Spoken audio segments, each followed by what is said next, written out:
사랑하는 성도 여러분, 오늘 우리는 믿음에 대한 근본적인 질문과 마주할 것입니다. 당신은 정말로 믿고 있습니까? 라고 하는 이 질문은 단순히 고개를 이렇게 끄덕거리거나 예, 저는 믿습니다 라고 말하는 것만으로는 부족하다는 것입니다. 우리가 고백하는 믿음이 과연 살아 움직이는 믿음인지 아니면 말뿐인 허상인지 냉철하게 점검해 보아야 할 때라는 것이죠. 야고보 사도는 우리에게 분명하게 경고합니다. 행함이 없는 믿음은 그 자체가 죽은 것이며 또 그 믿음이 행함과 분리해서 생각하는 우리의 안일한 신앙생활에 경종을 울리고 있는 그런 말씀입니다. 우리는 이 시간 진정으로 살아있는 믿음이란 무엇이고 그 믿음이 어떻게 우리의 삶을 통해서 드러나야 하는지를 살펴보기를 원합니다. 오늘 말씀을 통해서 주님께서 우리에게 기대하시는 참된 믿음의 본질을 깨닫고 이제껏 안주어만 머물렀던 것에서 벗어나서 결단하고 행동함으로 삶으로 증명하는 그런 살아있는 믿음을 가진 저와 여러분 되시기를 주님의 이름으로 축원합니다. 우리 첫 번째 같이 읽겠습니다. 세상에 증명하는 첫 번째 믿음인 차별 없는 믿음을 가집시다. 야고보서 2장 1절은 이렇게 말씀하고 있는데 읽겠습니다. 내 형제들아 영광의 주 곧 우리 주 예수 그리스도에 대한 믿음을 너희가 가졌으니 사람을 차별하여 대하지 말라. 우리는 이 구절들을 보통 신자들이 행함을 강조하는 말씀으로 오해하고 있는 경우가 있습니다. 마치 너희가 이미 믿음을 가지고 있으니까 이제부터는 행동에 대해서 이야기하겠다라는 인상을 오늘 말씀이 주고 있기 때문이죠. 하지만 헬라어 원문을 직역해보면 이렇습니다. 내 형제들아 너희는 영광의 주 곧 우리 주 예수 그리스도를 믿는 믿음을 외모로 취함으로 가지지 말라가 되는 것이죠. 이 원문 번역을 살펴보면 야고보가 이야기하기를 우리가 어떤 믿음을 어떻게 소유해야 하는지에 대해서 근본적인 질문을 던지고 있다는 것을 보여주고 있다는 것입니다.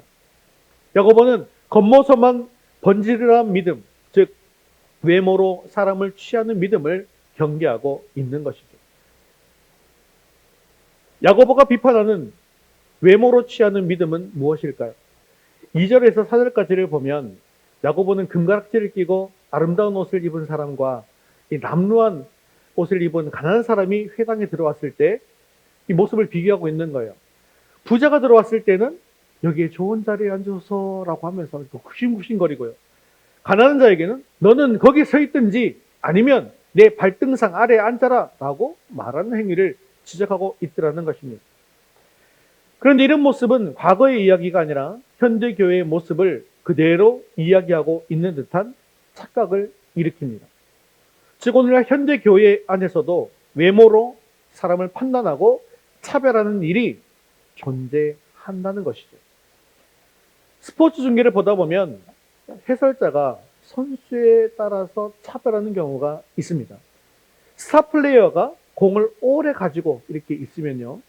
예, 저렇게 오랫동안 공을 혼자 가질 수 있다니 참으로 개인기가 훌륭하군요. 라고 이야기하는 반면에 후보 선수가 공을 오래 가지고 있으면 어떻게 얘기할까요? 저렇게 혼자 공을 가지고 있으면 위험합니다. 저런 이기적인 플레이는 팀에 도움이 하나도 되지 않습니다. 라고 이야기하더라는 것이죠. 즉 같은 행동을 한다 할지라도 스타에게는 그를 지지하는 팬들을 의식해서 비난받을 행동을 했음에도 불구하고 칭찬의 대상이 됩니다. 그리고 후보 선수가 똑같은 행동을 하면 비난받을 대상이 되고 만나는 것이죠. 그리고 이것이 바로 적나라한 세상의 모습이라는 것입니다. 그렇다고 한다면 성도의 모임인 교회는 어떠해야 하겠냐는 것이죠. 이러한 행동은 영광의 주 곧 우리 주 예수 그리스도를 믿는 믿음을 가졌다고 고백하는 자들이 결코 해서는 안 되는 일입니다. 이것은 하나님의 공의와 사랑의 정면으로 위배되는 행위이기 때문이죠. 우리가 사람을 외모로 차별하는 것은 단순하게 예의 없음의 문제가 아닙니다.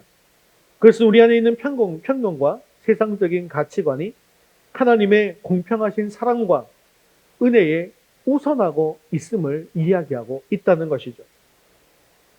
예수님께서는 세리나 창녀, 병든 자, 소외된 자들과 함께 하시면서 그들을 차별 없이 대하셨습니다. 그런데 그분의 제자라고 자처하는 우리가 여전히 세상의 기준으로 사람을 판단하고 대한다고 한다면 우리의 믿음은 예수 그리스도를 온전히 반영하지 못하는 미성숙한 그런 믿음일 수밖에 없다는 겁니다. 그런데 야고보는 이런 차별이 우리의 마음속에서 비롯된다라고 이야기하고 있더라는 것이죠. 너희끼리 서로 차별하며 악한 생각으로 판단하는 자가 되는 것이 아니냐. 즉 외적인 행동 이전에 우리 내면에 자리 잡고 있는 편견과 악한 생각들이 차별이라고 하는 그런 결과로 나타나게 된다는 것입니다. 그렇기 때문에 진정한 믿음은요, 우리의 마음과 생각까지도 변화시켜서 모든 사람을 그리스도 안에서 동등하게 여기고 사랑하는 태도를 갖게 한다는 것이죠. 이것은 믿음이 단순히 교리적 동의를 넘어서서 우리의 인격과 삶의 전체를 변화시키는 총체적인 것이다라는 것을 보여주고 있는 것입니다. 또한 야고보는 하나님께서 세상에서 가난한 자를 택하사 믿음에 부유하게 하시고 자기를 사랑하는 자들에게 약속하신 나라를 상속받게 하지 아니하셨느냐라고 5절에 되묻고 있습니다. 이것은 세상이 가치를 두지 않는 가난한 사람들을 하나님께서는 특별하게 사랑하시고 선택하셨다라고 하는 강력한 메시지인 것이죠. 우리가 만일 가난한 자를 멸시한다면 이것은 하나님께서 사랑하시고 귀히 여기시는 자들을 우리가 멸시하는 것과 다름이 없다는 것입니다. 즉 야고보서 2장 1절에서 13절까지를 살펴본다면 차별 없는 믿음이 참된 믿음의 첫걸음이자 필수적인 요소다라는 것을 말씀하고 있더라는 것입니다. 그리고 이것은 우리의 믿음이 진실한지 아닌지를 드러내는 중요한 기준이 되더라는 것이죠. 우리가 말로는 주님을 믿습니다, 예수님을 믿습니다 라고 고백하면서도 실제 삶 속에서는 사람들을 차별하고 있다고 한다면 우리의 믿음은 주님 앞에서 부끄러운 믿음일 수밖에 없다는 것입니다. 즉 진정한 믿음은 세상의 기준이 아니라 하나님의 기준으로 사람을 바라보고 그들을 그리스도의 사랑으로 품는 것에서부터 시작하더라는 것이죠. 사랑하는 성도 여러분, 지금 이 시간 여러분들의 마음속에 남아있는 그런 차별의 장벽은 혹시 없습니까?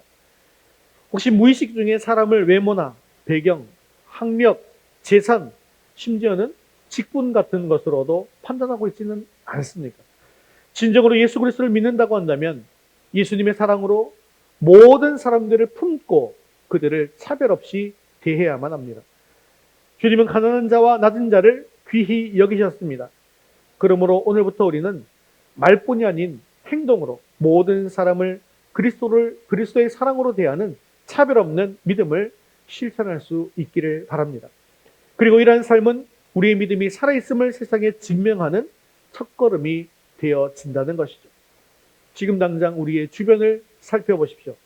혹시 여러분의 차별적인 시선이 상처를 주고 있는 사람은 없는지, 또 그들에게 그리스도의 사랑을 보여줄 기회를 놓치지 마시기를 바랍니다. 그렇게 우리의 판단 기준을 하나님의 시선으로 바꾸어서 진정으로 모든 사람을 환대하고 사랑하는 자가 되는 저와 여러분 되시기를 주님의 이름으로 축원합니다. 우리 두 번째 같이 읽겠습니다. 살아있는 믿음은 행동을 낳습니다. 우리 14절 말씀 계속해서 읽겠습니다. 내 형제들아, 만일 사람이 믿음이 있노라 하고 행함이 없으면 무슨 유익이 있으리요? 그 믿음이 능히 자기를 구원하겠느냐? 자, 이 구절이요, 사실 오랫동안 많은 논쟁을 일으켰던 그런 구절입니다. 어떤 사람들은 야고보가 믿음 플러스 행함으로 구원을 얻는다고 주장하는 것으로 오해하기도 했습니다. 심지어 마르틴 루터는요, 야고보서를 지푸라기 서신이다라고 폄하할 정도로 이 구절은 오해 소지가 다분히 있었습니다. 하지만 야고보가 강조하는 것은 믿음과 행함의 대립이 아니라는 것입니다. 즉 말뿐인 믿음과 참된 믿음의 명확한 구분을 이야기하고 있는 것이죠.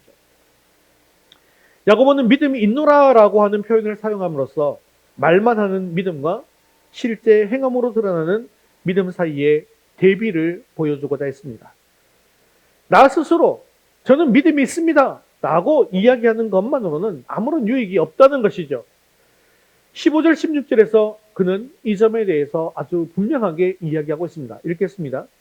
만일 형제나 자매가 헐벗고 일용할 양식이 없는데 너희 중에 누구든지 그에게 이르되 평안히 가라, 덥게 하라, 배부르게 하라 하며 그 몸에 쓸 것을 주지 아니하면 무슨 유익이 있으리요? 여기서도 하며, 이거는요 말하며라는 것을 의미하는 것입니다. 실제로 헐벗고 먹을 것이 없는데 그냥 말뿐인 동정심, 평안히 가라, 덥게 해라, 배부르게 해라, 이런 동정심의 말은요 행동과는 큰 간극이 있다라는 것을 지적하고 있는 것입니다. 즉 이 비유는 우리의 믿음이 단순히 언어적인 고백에 그쳐서는 안 된다는 거예요. 상대방의 구체적인 필요 앞에서 어떤 모습으로 나타나야 되는 거예요? 섬김의 모습으로 나타나야 하는 것을 강조하는 것입니다. 그래서 17절은 이러한 야고보의 주장을 아주 집약적으로 보여주고 있는데 같이 읽겠습니다. 이와 같이 행함이 없는 믿음은 그 자체가 죽은 것이라. 여기서 그 자체가라는 말은 헬라어 원문을 살펴보면 그 스스로, 원래부터 라는 의미입니다. 그리고 죽은 것 또한 원문에서 보면 형용사로 죽은 상태에 있는 것을 말하는 것입니다. 이건 무슨 말입니까? 믿음이 처음에는 살아있었는데 나중에는 죽어서 없어진 것이 아니라는 거예요. 처음부터 그 믿음은 죽어 있었고 지금도 계속해서 죽은 상태에 놓여져 있다라는 것을 이야기하고 있는 것입니다. 즉 행함이 없는 믿음은 애초에 진정한 믿음이 아니었다는 충격적인 선언인 것이죠. 그것은 거짓된 믿음 또는 헛된 믿음 또는 말뿐인 믿음이었을 뿐입니다. 진정으로 예수님을 믿는 것이 아니었다는 것이죠. 그런데 우리는 에베소서 2장 8절과 9절 말씀을 진리로 굳게 믿습니다. 우리가 세번역 성경으로 이번에는 한번 읽어볼게요. 여러분은 말씀을 통하여 은혜로 구원을 얻었습니다. 이것은 여러분에게서 난 것이 아니요 하나님의 선물입니다. 행위에서 난 것이 아닙니다. 그러므로 아무도 자랑할 수 없습니다. 자, 구원은요 오직 믿음으로 받는 하나님의 선물입니다. 우리는 이것을 다 암송까지 하고 있죠. 그죠? 그래서 행위에서 난 것이 아니므로 아무도 자랑할 수 없다라는 것을 이미 우리 머릿속에 잘 기억하고 있습니다. 그리고 이것은 누구도 부인할 수 없는 성경적인 진리가 맞습니다. 이 모습을 살펴보니까 야고보와 바울은 지금 대립하고 있는 것이 아닌가라고 생각할 수 있다는 거예요. 그런데요, 생각해 보세요. 만일에 성경이 진리가 이렇게 대립되고 서로 진리가 다르다고 한다면 야고보서가 과연 성경의 정경으로 인정될 수 있었을까요? 없었을까요? 그럴 수는 없는 겁니다. 우리가 잘 알고 있잖아요. 성경은 수많은 저자가 있지만 또 수천 년이 걸려서 적혀졌지만 성경의 진리의 주제는 하나로 이어져 있다라고 말씀드렸죠. 그렇다고 한다면 이것은 분명히 배치되는 것이 아닐 것입니다. 즉 야고보는 에베소서 2장 8절 9절에 구원은 믿음을 통해서 은혜로 얻었고 하나님의 선물이며 행위로 난 것이 아니다라는 사실을 부정하고 있는 것이 아니라는 것이죠. 사실은요, 야고보와 바울은 같은 진리를 설파하지만 다른 관점에서 설명하고 있는 것입니다. 이것을 생각해요. 다른 관점에서 설명한다. 로마서에서는요, 어떻게 하면 구원을 받을 수 있는지를 주로 설명합니다. 어떻게 하면 구원을 얻을 수 있는지. 그럼 구원을 얻을 수 있는 방법은 딱 하나밖에 없죠. 뭐죠? 무엇으로? 믿음으로만. 내가 구원을 얻기 위해서 착한 일을 열심히 하면 구원 받을 수 있나요? 없지요. 내가 구원을 하기 위해서 기부를 많이 하면 받을 수 있나요? 없지요. 내가 구원을 받기 위해서 돈을 많이 벌고 권력을 많이 얻으면 되나요? 안 되지요. 구원을 얻기 위해서는 반드시 필요한 것이 무엇이다? 믿음이다. 예수님을 믿는 믿음이다. 그래서 믿음의 중요성을 로마서에서는 또 에베소서에는 강조하고 있는 것입니다. 자, 그럼 야고보서는 무엇을 강조하느냐? 그렇다면 구원받은 믿음이 있는 구원받은 백성이 어떻게 살아야 하는가? 즉 구원받은 사람이라고 한다면 행동할 수밖에 없다라는 것을 강조하고 있다는 것입니다. 이것은요, 믿음과 사랑의 관계를 통해서 더 쉽게 이해할 수가 있습니다. 여러분, 행함이 없는 사랑이라는 것이 과연 있을 수가 있을까요? 내가 누군가를 사랑한다고 이야기하면서 어떤 여인에 대해서 내가 사랑합니다. 어떤 남자에 대해서 내가 사랑해요 라고 이야기하는데 말로는 사랑해요 라고 하는데 그 사람을 위해서 아무것도 하지 않고 있다면 그것은 진정한 사랑일까요? 아닐까요? 진정한 사랑이 아니라는 거예요. 부모가 자식을 사랑하는데 이 자녀가 위험에 처했을 때 아무런 행동도 취하지 않다고 한다면 그것이 사랑이라고 이야기할 수 있겠습니까? 진정으로 사랑한다고 한다면 그것은 반드시 행동으로 드러날 수밖에 없다는 것입니다. 이것은 의무감에서 비롯된 것이 아니라 사랑하기 때문에 자연스럽게 자발적으로 우러나오는 행동이라는 것이죠. 마찬가지로 진정으로 내가 예수 그리스도를 믿는다고 한다면 그 믿음은 반드시 삶 속에서 구체적인 행동으로 나타나게 되어져 있다는 것입니다. 많은 사람들이 머리로 그렇다고 동의하는 것을 믿음으로 착각하는 경우가 많습니다. 하나님의 존재를 알고 성경 말씀을 많이 듣고 아는 것, 예배를 참석하는 것, 이것을 믿음으로 생각할 수 있습니다. 하지만 야고보는 19절에 분명하게 이렇게 이야기합니다. 같이 읽겠습니다. 네가 하나님은 한 분이신 줄을 믿느냐? 잘하는도다. 귀신들도 믿고 떠느니라. 이게 무슨 말입니까? 귀신들도 하나님의 존재를 알고 믿고 있다는 거예요. 하지만 그들은 하나님을 믿는다고 말할 수가 없습니다. 그죠? 귀신들도 믿고 떨어요. 귀신들도 믿습니다. 그런데 그들은 진짜 하나님을 믿는 것이에요. 그들은 진짜 하나님을 믿는다고 할 수 없어요. 왜냐하면 그들은 하나님의 뜻에 순종하기는커녕 계속해서 하나님을 거역하기 때문입니다. 그렇기 때문에 참된 믿음은 단순한 지적인 이 동의를 넘어서서 우리의 믿음의 대상이신 하나님의 말씀대로 살아가는 것을 포함하는 것입니다. 믿는다고 하면서 하나님의 말씀대로 살지 않는다고 한다면 그것은 정말로 믿는 것이 아니라는 것이죠. 물론 우리는 완벽하게 살아갈 수가 없습니다. 그렇죠? 저도 인정하고 여러분들도 인정하는 것이죠. 그러나 삶의 방향 자체가 하나님께서 원하시는 대로 변화되어 가는 것, 조금씩 점진적으로 변화되어 가는 것, 이것이 진정한 믿음의 증거라는 것이죠. 그래서 믿음이라고 하는 것을 로마서의 관점으로 생각한다면 여태까지는 내가 죄의 방향 속으로 가고 있었던 것에 대해서 내가 예수님을 믿습니다라고 고백함으로 말미암아 이 방향을 누구에게로 트는 거예요? 예수님에게로, 하나님에게로 방향을 돌리는 거예요. 이미 저 완전하고 완벽한 것까지 간 것이 아니라 돌리는 것입니다. 돌렸다고 한다면 그 다음부터는 어디로 가야 되는 거예요? 완벽한 방향 쪽으로 계속 나아가야 되는 것이죠. 나아가야 되는 것이죠. 그래서 하나하나 한 걸음 한 걸음을 걸어가는 것을 보면서 이 사람은 확실히 돌아선 게 맞구나. 이 사람은 확실히 지금 예수를 믿는 것이 맞구나라는 것이 증명되어서 가는 것입니다. 그런데 내가 믿습니다라고 말은 했어요. 근데 안 돌아섰어요. 말만 하고 안 돌아섰어요. 그럼 어떻게 될까요? 계속해서 삶 속에서는요, 믿음의 삶과는 반대되는 행동을 하고 가게 되겠죠. 귀신들도 믿고 떠는 것과 똑같은 거예요. 야고보는 지금 이것을 이야기하고 있는 것입니다.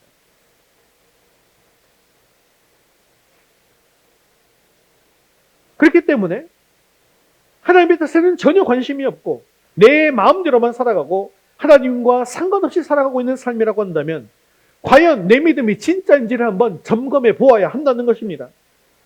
왜 그렇습니까? 진정한 믿음은 우리를 변화시키고 그 변화는 반드시 삶의 구체적인 행동으로 이어지기 때문인 것이죠. 사랑하는 성도 여러분, 여러분 혹시 말뿐인 믿음에 안주하고 있지는 않습니까? 머리로만 동의하는 신앙이 참 믿음으로 착각하고 있지는 않습니까? 하지만 우리가 예수님을 믿습니다라고 고백한다면 그 고백은 우리 삶 속에서 구체적인 행동으로 나타나야만 합니다. 이제 더 이상 믿음은 내 마음속에 있으니까 괜찮아 라고 스스로를 속이지 마시기 바랍니다. 주님은 여러분의 삶의 변화를 통해서 믿음의 진정성을 보고 싶어 하십니다. 그러므로 오늘부터 우리는 말뿐인 신앙에서 벗어나서 그리스도의 사랑을 이웃에게 전하고 말씀에 순종하며 살아가는 행함이 있는 믿음을 선택할 수 있기를 바랍니다. 그러기 위해서 처음부터 저 멀리 있는 것부터 따라가려고 하면 어떻게 된다고요? 가락이 찢어진다 그랬죠. 그래서 어떻게 한다고요? 작은 것부터 실천하는 거예요. 기도하는 것, 이웃을 섬기는 것, 복음을 전하는 것, 용서하는 것, 이런 것 등등등 주님의 뜻에 순종하는 이 작은 행동들이 쌓여가면서 또 한 걸음 한 걸음 걸어가면서 우리의 믿음을 더욱더 견고하게 해줄 것입니다. 이러한 삶의 행동을 통해 우리의 믿음이 살아 숨쉬고 있음을 증명하는 저와 여러분 되시기를 주님의 이름으로 축원합니다. 세 번째 같이 읽겠습니다. 행함으로 믿음이 증명됩니다. 야고보는 행함이 있는 믿음의 구체적인 예로 아브라함과 라합을 제시하면서 이들의 삶을 통해서 참된 믿음의 실체를 보여주고 있는데 21절에서 24절까지 말씀 같이 읽겠습니다. 우리 조상 아브라함이 그 아들 이삭을 제단에 바칠 때에 행함으로 의롭다 하심을 받은 것이 아니냐. 네가 보거니와 믿음이 그의 행함과 함께 일하고 행함으로 믿음이 온전하게 되었느니라. 이에 성경에 이른바 아브라함이 하나님을 믿으니 이것을 의로 여기셨다는 말씀이 이루어졌고 그는 하나님의 벗이라 칭함을 받았나니 이로 보건대 사람이 행함으로 의롭다 하심을 받고 믿음으로만은 아니니라. 아멘. 근데 이 말씀을 읽어도 또 그렇죠. 밑에 제일 노란색은 뭐로 되어 있어요? 행함으로 의롭다 하심을 받고 믿음으로만은 아니니라. 자, 이렇게 이야기하니까 로마서나 갈라디아서 같은 이런 믿음을 강조하는 믿음으로 의롭다함을 받는다는 교리가 뭡니까? 이신칭의 믿음으로써 의롭다함을 받는다 라는 교리와 모순되는 것처럼 보이는 거예요. 그러니까 계속해서 당황스러운 거죠. 그래서 아까 마르틴 루터는 야고보서는 무슨 서신이다? 지푸라기 서신이다라고 하면서 일치를 하였다는 거예요. 그러나 바울과 야고보는 다른 주장을 하고 있는 것이 아니라고 말씀드렸죠. 바울은 이신칭의, 즉 믿음으로 의롭다함을 받는 것을 주장하고 있고 야고보는 이행칭의 뭘까요? 행함으로 의롭다함을 받는다라는 것을 주장하는 것이 아니라는 것입니다. 바울은 이신칭의, 야고보는 이행칭의, 이게 아니라는 거예요. 바울과 야고보는 서로 다른 주장을 하는 것이 아니라 아까 말씀드린 것처럼 같은 진리를 다른 관점에서 설명하고 있다는 것을 이해하는 것이 중요합니다. 핵심은 두 사도가 사용하는 단어는 같아요. 행함, 행위, 단어는 같습니다. 그런데 그 용어의 개념과 의미가 서로 다르다는 사실입니다. 여러분, 마마가 뭡니까? 마마. 예? 호환 마마 할 때 그 마마가 뭐죠? 천연두, 그죠? 천연두 마마죠. 근데 아기가 마마 하면 천연두인가요? 그건 뭐예요? 엄마라는 뜻이죠.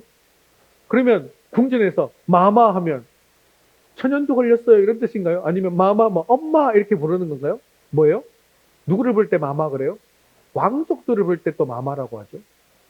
그러니까 똑같은 마마잖아요. 똑같은 마마인데 이 마마를 이리로 가지고 와서 여기에 적용하면 된다 안 된다? 안 된다는 것이죠. 그죠? 자, 그러면 어떤 이 지금 개념이 또 용어가 의미가 다를까요? 첫 번째로는 의롭다함을 받는다라는 용어의 개념이 다른 것입니다. 자, 바울은 이 용어를 죄인이 하나님 앞에서 의롭다고 여김을 받는다라고 하는 법적인 개념, 즉 칭의로서의 의미로 사용된 것입니다. 아까 설명한 것처럼 원래 내가 죄의 길을 가고 있었는데 예수님을 믿는다고 고백하고 진정으로 믿음으로 말미암아 어떻게 해요? 원래 죄인이라서 지옥 가야 되는 사람이었지만 바로 무죄라고 탕탕탕 쳐서 딱 돌아서는 걸 이야기하는 거예요. 이게 칭의입니다. 이제 죄인이 아니라는 거예요. 그죠? 이런 의미입니다. 즉 원래는 죄인이었어요. 하지만 하나님께서 예수 그리스도의 십자가 대속을 통해서 의롭다고 선언해 주시는 것, 이것을 이야기하는 것이죠. 근데 반면 야고보는요, 이미 하나님을 믿고 의롭다함을 받은 사람의 믿음이 하나님에 의해서, 성령에 의해서 외적으로 분명하게 드러나게 되는 것. 그래서 이 사람이 확실히 의인이 맞구나라고 확실하게 인정받는다는 의미를 강조하는 것입니다. 즉 바울은 믿음을 통해서 바로 딱 돌아섬으로 말미암아 이 사람이 의인이 되었다라는 것을 강조하는 것이고, 야고보는요, 칭의를 인정하는 거예요. 칭의 이후에 그 삶의 모습을 통해서 그 칭의가 증명이 되는가, 또 그 의가 확증이 되는가라는 걸 보여주는 거예요. 나는 내 스스로 재판장에 가가지고 내 스스로요, 재판관은 무죄 안 했는데 나 혼자서 무죄 하고 난 뒤에 계속해서 감옥에 가 있는 거예요. 지금 이 상황은 나 혼자서 무죄라고 선언하고 계속해서 감옥에 가 있는가, 아니면 진짜로 재판장이 무죄라고 선언해서 진짜로 밖에 나와서 나의 자유대로 살고 있는가, 그것을 이야기하고 있는 것입니다. 그래서 이 칭의, 의롭다함을 받다라는 개념이 다르다라는 것을 이해하셔야 됩니다. 또한 행함과 행위의 의미는 비슷해 보여도 개념이 다르다는 사실을 아셔야 합니다. 바울은 하나님 앞에서 의롭다함을 받으려고 하는 인간의 노력과 공로로서의 행위를, 그 단어를 사용해서 인간의 행위로서는 구원받을 수 없음을 강조하는 거예요. 인간의 행위로서는 구원받을 수 없다. 여기에는 그 행위에 부정적인 요소가 포함되어 있죠. 인간의 행위로서 할 수 없는 것이니까요.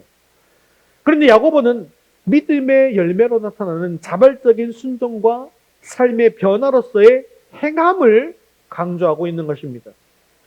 이 행함은 믿음이 있다는 것을 증명하는 것이죠. 그리고 믿음의 진정성을 드러내고 있는 거예요. 자발적인 것이죠. 그래서 이것은 긍정적인 의미를 지니고 있다는 것입니다. 아브라함은 하나님을 믿었기 때문에 그 믿음의 결과로서 이삭을 바치는 순종을, 행함을 할 수 있었다는 거예요. 그리고 이 행함을 통해서 그의 믿음이 온전하게 드러나게 되었고, 하나님께 인정받게 되었고, 하나님의 벗이라 칭함을 받게 된 것입니다. 이러한 용어의 의미 차이를 무시하고 단어가 같다고 해서 의미도 같다라고 해석한다면 큰 오해를 낳을 수밖에는 없다는 것이죠. 야고보가 행함으로 의롭다함을 받는다라고 말하는 것은 행위로 구원받는다는 것을 의미하는 것이 아니라 참된 믿음은 반드시 행함이라는 열매로 증명된다는 것을 강조한 것입니다. 야고보는 또 다른 행동하는 믿음의 예로 기생 라합을 들고 있는데 25절 말씀 같이 읽겠습니다.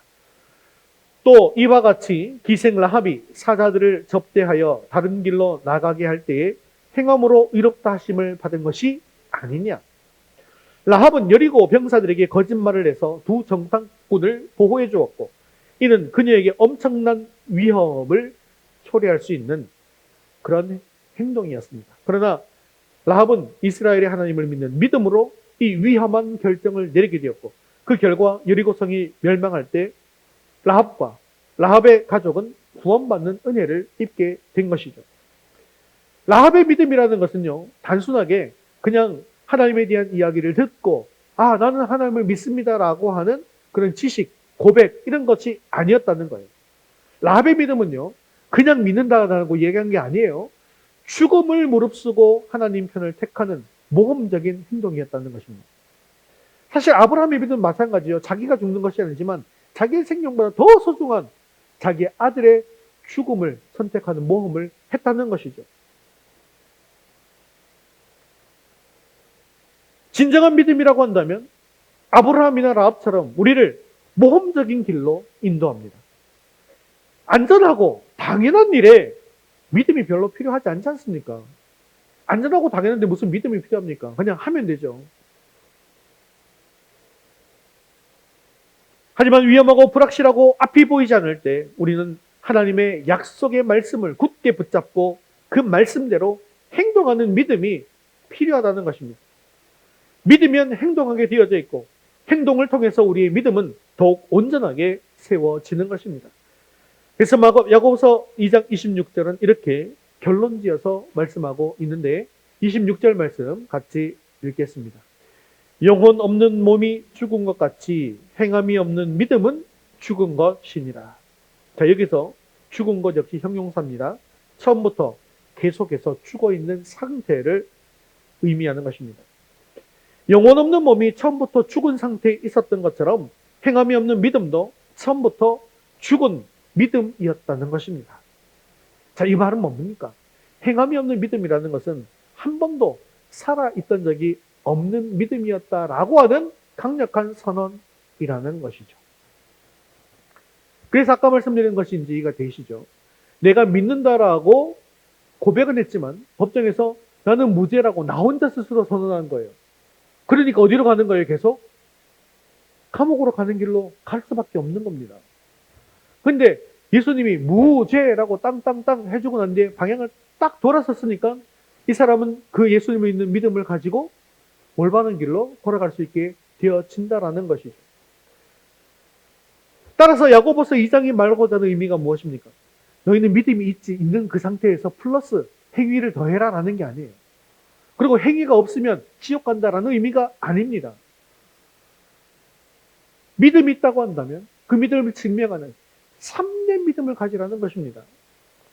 그리고 참된 믿음은 필연적으로 행함으로 드러나게 되어져 있다라는 것을 강조하는 것입니다. 그렇습니다. 행동이 따르지 않는 믿음은 결코 진짜일 수가 없는 것이죠. 하나님은 우리가 참 믿음으로 살기를 원하십니다. 그리고 그렇다고 해서 하나님께서 우리가 갑자기 어떤 영적인 거장이 되기를 기대하시는 것은 아니라는 거죠. 매일 조금씩 변화되어 가면서 작은 것부터 실천에 옮기는 것을 기뻐하십니다. 사도 요한도 요한 1서에서 우리가 구원받은 것을 어떻게 알 수 있는가라고 물으면서 형제, 자매를 사랑하는 것을 보면 알 수 있으며 그것이 확실한 구원의 증거다라고 말하고 있습니다. 진짜 구원받은 사람이 아니라면 그렇게 형제, 자매를 사랑하고 섬길 수가 없다는 것이죠. 그러므로 우리는 예수님 믿어서 구원받고 영생 얻은 사람들이기 때문에 사랑으로 형제, 자매를 섬기게 되는 것입니다. 그리고 우리의 이 모든 행함은 그 누가 알아주지 않아도 하나님께서 다 보고 계시고 하나님께서 알고 계시더라는 것이죠. 사랑하는 성도 여러분, 아브라함과 라합처럼 우리의 믿음을 삶 속에서 증명할 준비가 되어 있으십니까? 우리는 때때로 편안하고 안전한 신앙생활에만 머무르려고 합니다. 하지만 진정한 믿음은 우리를 익숙한 자리에서 벗어나서 주님의 뜻을 따르는 그런 모험의 길로 이끌어 간다는 사실을 기억하십시오. 혹시 주님께서 이 시간 여러분들에게 도전하는 영역이 있습니까? 그것이 재정적인 희생이 되었건, 용서하기 어려운 사람을 용서하는 일이 되었건, 혹은 복음을 전하는 일이 되었건, 주님의 말씀에 순종해서 행동하기로 결단하시기를 바랍니다. 여러분들의 작은 순종의 행동들이 쌓여서 놀라운 믿음의 역사를 이루게 될 것입니다. 주님은 여러분의 믿음이 살아 움직이는 것을 보고 싶어 하십니다. 이 세상을 변화시키는 것은 말뿐인 신앙이 아니라 삶으로 증명되는 살아있는 믿음인 것을 기억하시고 지금 이 순간 그 믿음을 행동으로 옮기시는 살아있는 믿음을 가진 저와 여러분 되시기를 주님의 이름으로 축원합니다. 말씀을 맺겠습니다. 오늘 우리는 야고보서 2장을 통해서 행함으로 드러나는 믿음의 중요성을 우리가 깊이 있게 살펴보았습니다. 우리는 단순히 머리로만 동의하는 그런 지식으로서의 믿음이 아니라 삶의 모든 영역에서 그리스도의 사랑과 말씀에 순종하는 산 믿음을 소유해야만 합니다. 차별 없는 시선으로 이웃을 섬기고 말뿐인 위로가 아니라 실질적인 도움의 손길과 섬김을 하게 되며 때로는 위험을 감수하고서라도 주님의 뜻에 순종하는 행동하는 믿음이야말로 하나님께서 우리에게 기대하시는 참된 믿음의 모습이라는 것이죠. 우리의 믿음은 단순히 개인적인 구원의 보증서가 아닙니다. 그것은 세상의 어둠 속에서 빛을 발하고 죽어가는 영혼들에게 생명을 전하는 살아있는 능력이 되어야 합니다. 행함이 없는 믿음은 죽은 것이고 이것은 애초에 진정한 믿음이 아니었음을 야고보는 분명하게 경고하고 있습니다. 그러므로 이제 우리는 결단해야 합니다. 더 이상 편안함과 안락함이라고 하는 거짓된 위안에 머무르지 마십시오. 오늘부터 저와 여러분들의 삶 속에서 아주 작은 것부터 실천하십시오. 누군가에게 따뜻한 격려의 말을 전하고 도움이 필요한 이에게 작은 정성을 보이며 섬기며 불의한 상황 속에서도 용기 있게 주님의 편에 서는 믿음의 행동을 시작하십시오. 아까 말씀드린 것처럼 주님께서는 우리가 갑자기 어떤 영적인 거장이 되기를 기대하고 계시는 것이 아닙니다. 매일매일 조금씩 변화되고 성장하고 믿음의 걸음을 내딛는 우리의 작은 발걸음을 기뻐하신다는 사실을 기억하시기 바랍니다. 사랑하는 성도 여러분, 하나님은 우리의 모든 행위와 행함을 보고 계십니다. 비록 세상이 알아주지 않는다 할지라도 하나님께서 아시면 그것으로 충분하지 않습니까?